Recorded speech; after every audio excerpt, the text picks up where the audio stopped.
प्रतियोगी परीक्षाओं में नकल से लेकर पेपर लीक और अन्य गड़बड़ियों को रोकने के लिए सरकार की तरफ से एक बिल लाया गया है।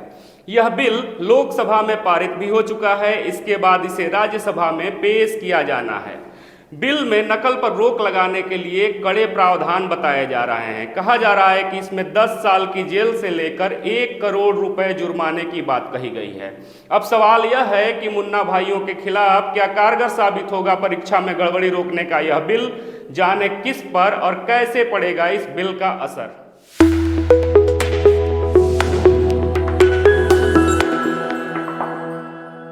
नमस्कार, मैं विश्वजीत कुमार और आप देख रहे हैं खबरों के खिलाड़ी।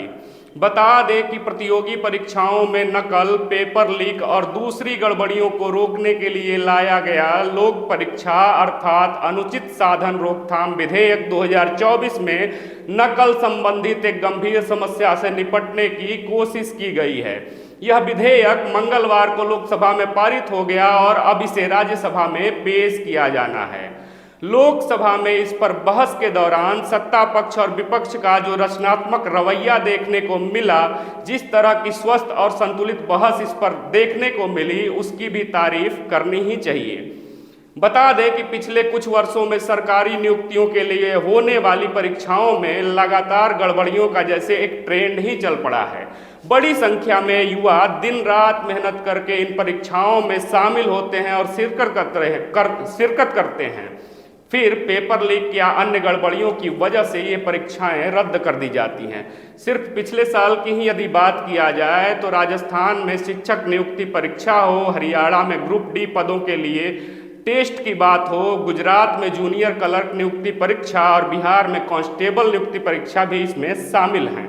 इसके पूर्व में भी कई अन्य राज्यों से प्रतियोगी परीक्षाओं में भर्ती रद्द होने की लगातार खबरें आती रहती हैं।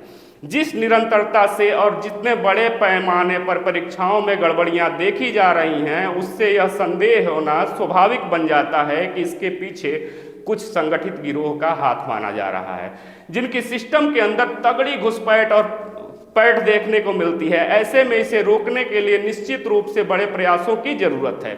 बता दें कि इस विधेयक में जिस तरह के कड़े प्रावधान किए गए हैं वे सामान्य तो नहीं हैं, इनके अपने फायदे और नुकसान भी हो सकते हैं। हालांकि अच्छी बात यह है कि स्कूल कॉलेजों की सामान्य परीक्षाओं को इससे बाहर रखा गया है और जो परीक्षाएं शामिल हैं उनमें भी स्टूडेंट या कैंडिडेट इस विधेयक के दायरे में नहीं आते हैं। फिर भी इस बिल के प्रावधान इतने कड़े हैं कि इन पर अमल में विशेष सावधानी रखने की जरूरत होगी। इनका दुरुपयोग कई स्तरों पर खासा नुकसानदेह भी साबित हो सकता है। मौजूदा हालात में इस समस्या के लिए नया कानून लाने के एक अपने अलग तर्क हैं जो खारिज नहीं किए जा सकते हैं, लेकिन सवाल यह है कि क्या यह कड़ा रोक नकल पर नकेल कसने पर काफ़ी होगा। ध्यान देने की बात है कि जिन कार्यों और गतिविधियों को इस बिल में कवर किया जा रहा है वे पहले से दंडनीय अपराध की श्रेणी में हैं और उनके लिए कानून की अलग अलग धाराएं पहले से मौजूद रही हैं। इसके बावजूद अगर इतने लंबे समय तक और इतने बड़े पैमाने पर धांधलियां चलती रहीं तो वह सिर्फ कानून की कमी के चलते नहीं हुई हैं। उसके पीछे कुछ न कुछ भूमिका कानून लागू करने की जिम्मेदारी निभा रहे उन लोगों और एजेंसियों की भी निश्चित रूप से ही बनती है। ऐसे में देखने वाली बात होगी कि इस नए कानून के आने के बाद इसे लागू किस तरह से करवाया जाता है और यह वास्तव में कितना कारगर साबित होता है। क्या इस कानून का डंडा सिर्फ मुन्ना भाइयों पर ही चलेगा या दोषी विभाग और कर्मचारी भी इसके दायरे में आएंगे।